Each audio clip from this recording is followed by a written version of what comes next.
Welcome to the Flat Track Factory. When you have your own YouTube channel, it's pretty easy to present yourself as the hero of your own novel. But we all know that's not really the reality of the situation. By special request, I'll have a video coming out about this and why I need to make sure they're tight. Through a long, circuitous story that I'll tell you later, leaving one of these just a little bit loose ended up with me hitting the deck last week. So my friends at Van Leeuwen Enterprises have helped me out with some fresh kit. We'll take a look at that, and maybe through the discussion, I can talk you into reevaluating some of your kit. Check it out.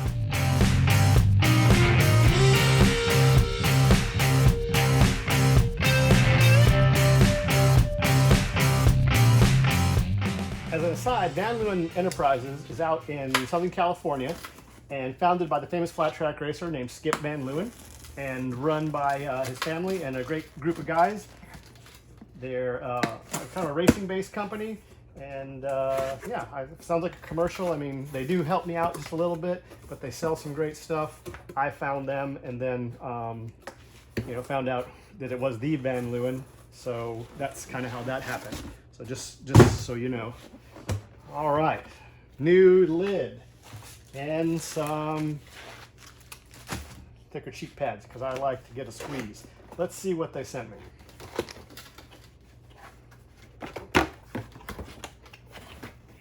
Oh yeah. All right, so comes with this fun little bag here. This one is their SR Sport in carbon fiber. I think it's the last one that they had in the country. So yeah, now I had a brand new one just like this. It's had two races on it and dinged it up. So kind of the rule is when a helmet does the job and takes an impact for you and you get up to walk away, this then becomes shop art. So I gave it to one of my 2020 sponsors, and he's going to put it up in the shop, and I'm kind of flattered that he's going to do that. So yeah, this is a Suomi, obviously, kind of a top shelf racing inspired helmet. This is a race helmet, not really very good for street from what I'm told. I don't ride in the street, but that's what they tell me. Why is this a good race helmet? And of course, there's others, modern racing inspired helmets or racing purposed helmets like this are much better than the stuff that we used even 10 years ago. They have been tested in the wind tunnel. That's why they've got these kind of cool flip ups with exhausting areas here where the low pressure area is on the helmet to create a suction back here and out these vents.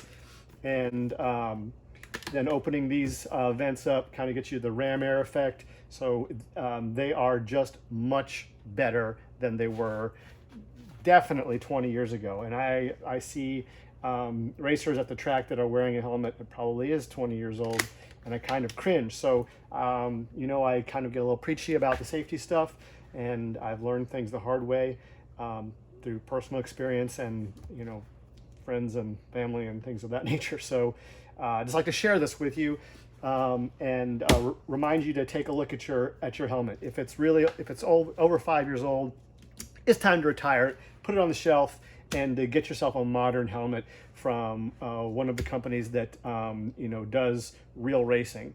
We all know what those companies are. They make a helmet that you see on the guys that are racing in MotoGP and things of that nature. So yeah. What makes this particular one is nice is it's the certification. This is a ECE, it's a European certification. I've talked about this before. There's DOT is one, so this has two of those certifications. There's the Snell. They all have different philosophies and test criteria, and if you tune the helmet to those, as these companies do, you end up with a slightly different helmet. Not really qualified to get into exactly all that, but I'll tell you that this is a good certification, as are the others, and that's what makes me comfortable. So there are reviews of this helmet online. People, I'm sure, could do a better job than And then if you want to go into that, you can look at some of the distributors that have done really nice quality videos and talk about all of the designs of the foam on the inside and why it's shaped the way it is, and how it helps in energy dispersion, why it's better than stuff that we had in the old days, and how it helps ventilate. This is what freaked me out about getting into a modern wind tunnel, racing helmet of this era from the old days, is they're loud. Why are they loud? Because they really flow air. So I definitely always wear earplugs when I wear these helmets. Just the wind noise alone is really impressive. But it definitely cools you, and I think that keeps you fresh and sharp, and that's a safety feature. So yeah. This shield here is what I would call, it's just kind of a throwaway shield. It doesn't have the pins for tear-offs, but it's a good shield. So I kind of will run this in the day probably. Just tape a tear-off on it just to keep it a little bit protected. But they just don't have any shields due to the pandemic going on. Things are slow in Italy, so they just don't have any race shields. I usually run a tinted shield helmet set up for practice and the heat races, depending on the time of the year. And then I run a clear shield helmet, so 2 helmets per race. Keeps the helmets fresher, there's less time on them, and that way I don't have to fumble around switching the shield just at the right time. So that's what works for me. And yeah, so you definitely always want to run a tear off. Just keeps the shield from getting pitted. Modern helmets do have some anti-fog on all of them. I'm not convinced that, at some point when it gets real humid and you're in the battle and hyperventilating, I'm not sure that anything's going to really help you, but I usually put some extra on there. So yeah, I won't say much more about that other than I think this thing looks really cool with a deep gloss finish. You can actually see the carbon fiber. Yeah, it's just a sexy helmet. So. A quick note on the fit of a helmet. When you go to one of the higher end helmets, these salespeople are often trained to help fit the helmet to you. Different heads fit different ways, and different helmets, even within the same manufacturer, will have a different fit. So it's definitely worth going to a company like Van Leeuwen or one of the other distributors that sells a lot of helmets. They know how to fit you if you get to them in person. For instance, I've been working with the guys over the past, 15 years or so to really tune my fit. I like my helmet to squeeze my face. I don't like a lot of movement in the helmet. It gives me a more secure feel. So these pads come in various thicknesses, thicker and thinner, so I can adjust it so it fits really firmly on my face. It's not really, I don't care necessarily how comfortable it is. I wear it for a relatively short period of time, and I just feel better about that. I'm not sure there's any data that's any safer, but I just like the helmet moving on my head. So that's a cool feature that a distributor that sells helmets can help you with. I know I've said this before, and I'd like to just say it again because I think it's worth repeating. Helmets wear out, and they wear out fast. There's dates inside the helmet. You can look at the manufacturing dates, and really a helmet more than 5 years old. Many racing organizations won't let you race with a helmet more than 5 years old, and that's a good idea. If the helmet gets struck, really it should be put on the shelf. Or some manufacturers used to. You could send it back to them and they would check it out. I really don't know if they do that anymore.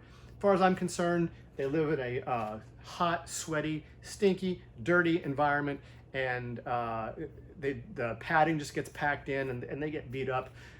They have a hard life. They bounce around in my transporter, so I like to give them away or just put them on the shelf and just look back on that as a nice keepsake of what I got, all the fun stuff I got to do. And I get a fresh helmet, new technology, good fit, the foam's in good condition. I'm a little paranoid about that. So a little preachy, I know. I thank you guys for watching that, but I feel like that's part of the reason that I started this channel is I've been doing this a while, and I've sort of seen some things I really wish I hadn't seen, and maybe it makes me a little paranoid. So I wanted to share that with you. definitely look at your helmet and replace that every few years. So got some really cool content coming out. 1949 Indian arrows, 7 identically prepared, are here in the Carolinas, and I'm friends with the guy that caretakes them, so he's invited us over. We're going to shoot some content there for you, try to put together a fun video about this absolutely amazing force of nature that these bikes are, and kind of how they got to still go around the track today.